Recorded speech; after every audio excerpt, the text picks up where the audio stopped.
This time last month, I was invited, amongst other content creators, by Square Enix to go to the Tower of London to play Final Fantasy 16. I'd still get giddy just saying it. I had that opportunity and I'm very, very grateful.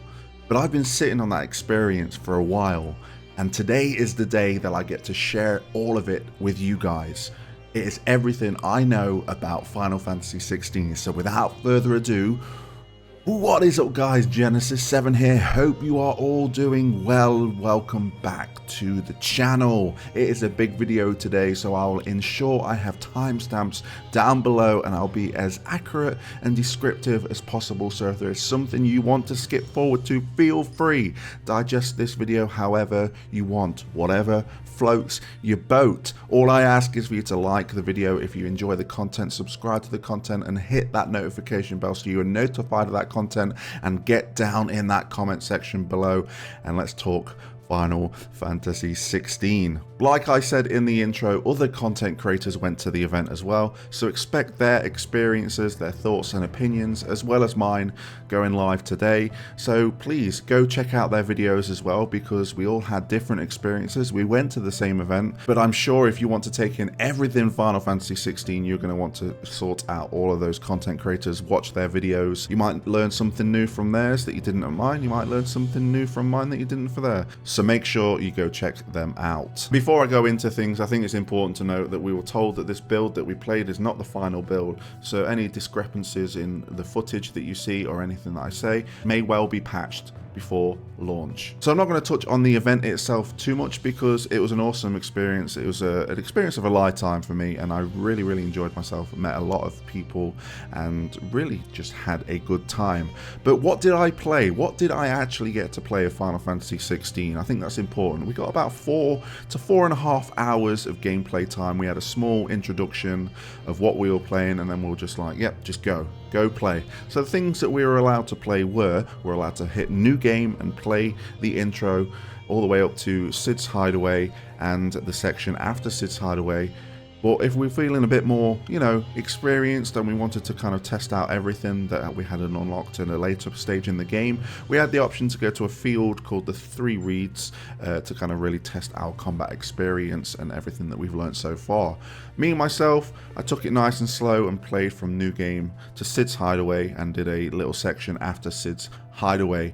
So that is where my experience is coming from. So let's get onto it. Obviously, with me hitting new game, this was very story heavy for me. I ain't gonna spoil anything for you. You're not gonna get anything from me. All you need to know is that I was locked, I was rocked, and I was engaged with that story, and I'm really excited to see where everything goes. It was a great introduction to the game, and I feel like if I talk anymore, I'm going to start spoiling things, so I'm holding it there. But I do want to shout out the characters and the cast, especially Ben Starr, absolutely smashing it. It really adds to this story and everything else in between, so be excited. Let's move on to the combat. This was the big thing for me because I'm going to give you a bit of a history lesson with me. It's going to be very brief, but I am not an action RPG guy. I absolutely suck at action RPGs, but I am willing to give it a try. I'm a guy that evolves with the times. I can see that my favorite franchise is evolving. I am happy for it. I want to support it. So of course I went all in with the action RPG elements. So with that out of the way from me, let's talk about the game. Now, with me playing from the beginning, it does a really good job of introducing you to the combat, and it's all optional. If you don't want to go through tutorials, you're more than welcome to skip those tutorials, but obviously I wanted to take it all on board and I went through the tutorials and I felt a lot more confident. It did a really good job of like holding my hand when I needed it to, and when I say holding my hand, I mean like telling me what I need to do, slowing everything down to kind of pinpoint the thing that you're learning, and then once you've learnt it, you are on your own, or you can go equip the timely accessories. I didn't do that. I wanted to have the most authentic experience ever with the combat, and with the tutorials, it really did that for me. So after the tutorial, you kind of carry on with what you need to do.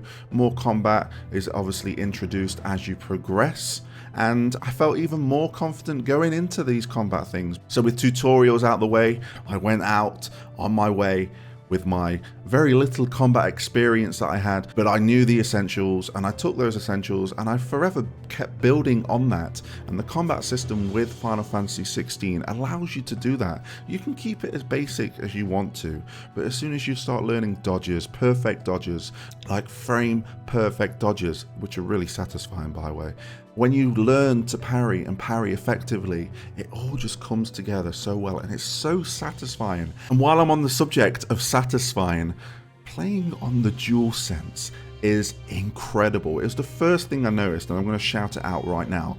But the things they do with the DualSense, and I'm talking about haptic feedbacks, not necessarily the adaptive triggers, but the haptic feedback is incredible through cutscenes and in combat especially. Really enhances that combat experience. Now you're probably asking, well, I'm not a haptics feedback guy, can I turn that off? Of course you can, but it really enhanced my experience and just made that combat just a little bit better. So I've talked about my tutorials and really kind of building confidence with the combat system. I've talked about pulling off some parries and all satisfying dodges.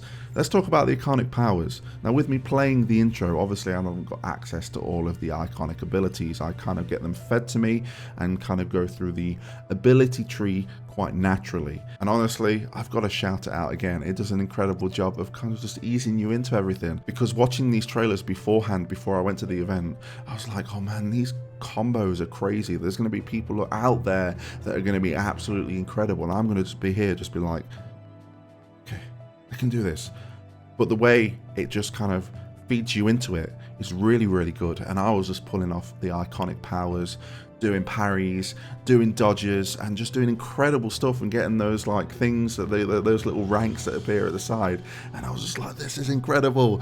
Even though I wasn't probably at my best yet, the things I was doing, I was like, oh man, I'm really good at this.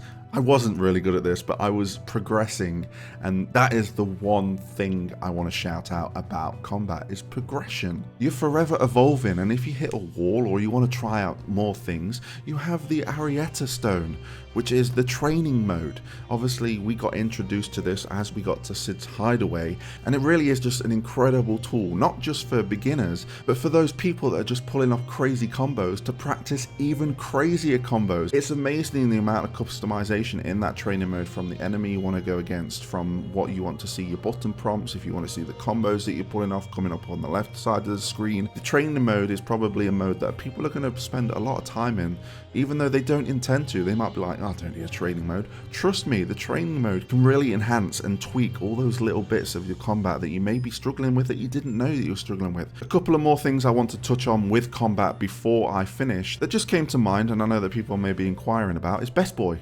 Torgal. How is Torgal in Final Fantasy 16?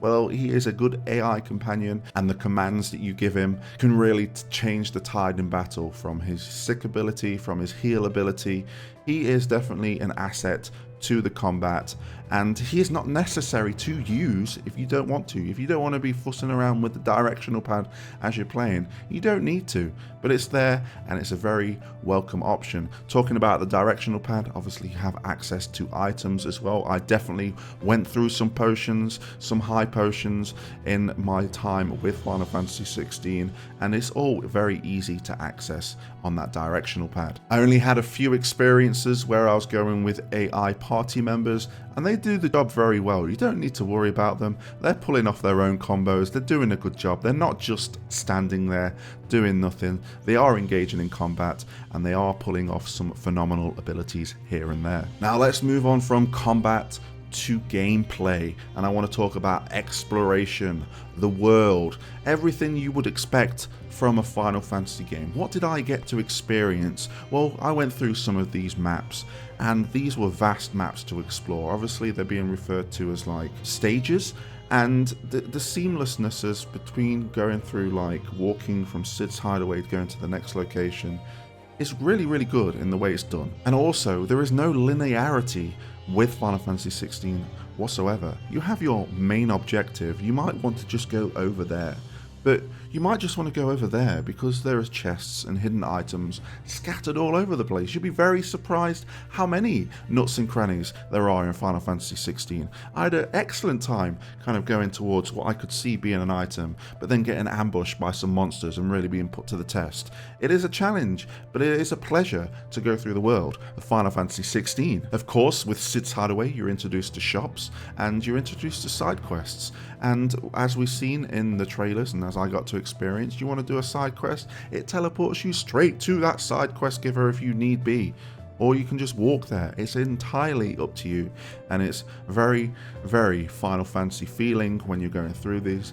Just some of the absurd requests you might get sometimes, or something that might be relating to the story. It's all there, and there are so many options. It's not just A to B. Don't be worried about that. There is just a plethora of options out there as you go towards each area. I can't talk about the world of Final Fantasy 16 and not leave out the lore implications. They're everywhere. Chatter with NPCs, talking to people just in Cid's Hideaway, just having a look around these areas, going into your menu, and all these things are getting updated as you're playing through the game. It's just amazing sometimes when I think about it, when I'm really wondering about something like, why am I here again? What's the reason of this place? Why is this here? My questions are answered, and the questions that aren't answered, I'm sure are going to be answered somewhere further down the line. So thumbs up to the lore. I mean, coming from the team that gave you Final Fantasy 14, when it comes to lore, I shouldn't be surprised with the amount that they're going to throw at you. One more thing that I want to touch on when going through the world of Final Fantasy 16 is Clive.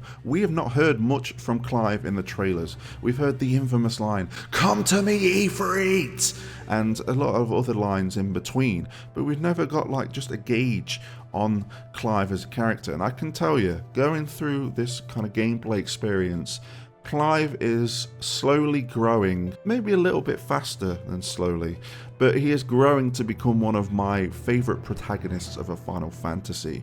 And that isn't just down to the character itself, it's down to the voice that's being played as well. Ben Starr is doing a great job. I really got like a gist of what Clive's about just through my gameplay experience, and I'm excited to see where Clive goes through in this journey. But touching back on exploration, it's not just a generic walkthrough through a map. Clive will comment on so many different things here and there that you may be travelling through, something that might be related to the story or just an off-cuff comment, and it's really nice to hear instead of it just being a silent protagonist going from A to B. So shout out to Ben Starr and to Clive himself in Final Fantasy 16, especially when you're exploring the world. So there are the main points that I wanted to touch on, and that was combat, especially because a lot of people are torn on the combat, and exploration when it comes to side quests and everything else in between, because people are on the fence about that. Like, is there going to be endgame content? Is there going to be side quests? Of course there is. We're going to see more leading up to the launch, but as someone who's played it, do not worry. This game is in fantastic hands. If you are on the fence because you are coming from turn-based to action and you're thinking, well, it's a Final Fantasy game, I want to play it, but I'm a turn-based guy at heart, give this a chance. I think you will really enjoy. I think the story will win you over. I think the characters will win you over. I think the world will win you over. And eventually, give it time, the combat will win you over as well. It won me over incredibly quickly. So before I wrap up, I want to touch on music, and I think a lot of people might be excited to hear this, and you might have seen it from other content creators as well. And that is, of course, Soken is smashing it with Final Fantasy 16. The battle track, very intense. Just the kind of ambient music when you're going through Cid's Highway, absolutely beautiful. The field maps, amazing. The stages, incredible. I'm running out of words to say. And also, it was a real treat to go to this boss battle and then start hearing this theme. This shouldn't take too long. So much for your shortcut. Still short, just not quite as quick. But it'll be a damn sight quicker if you help me. My thoughts exactly.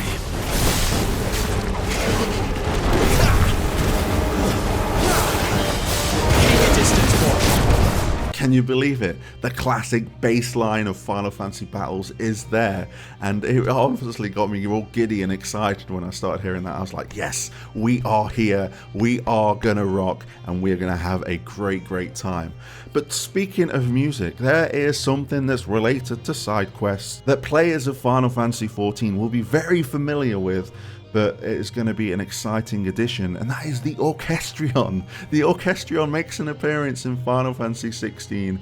It will be in Cid's Hideaway, and you can unlock music to play.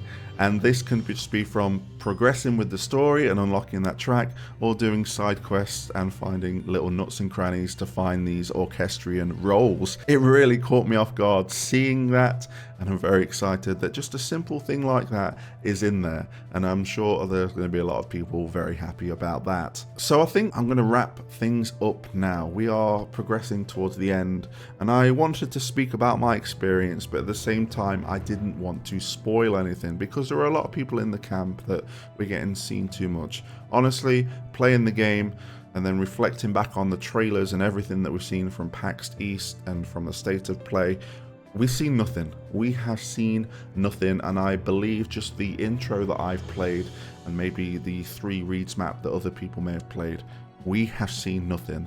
This game is going to be one for the ages, and it has got tough competition with Game of the Year, but it's definitely in for a shot. And honestly, like, when it comes down to it, Final Fantasy 16 is going to be a Final Fantasy that we are going to be talking about for some time. It is really building up to be that, and having the time to actually play is, oh, it was incredible. It really was, and it makes me even more excited to play through it all. So that is it, guys. I am really excited. If you did not notice about Final Fantasy 16, let me know your thoughts and opinions in the comment section below, and if there's something that I did not cover and something you may be interested in that you might have thought I have experienced, drop a comment, I'll reply and let you know if I came across your inquiry.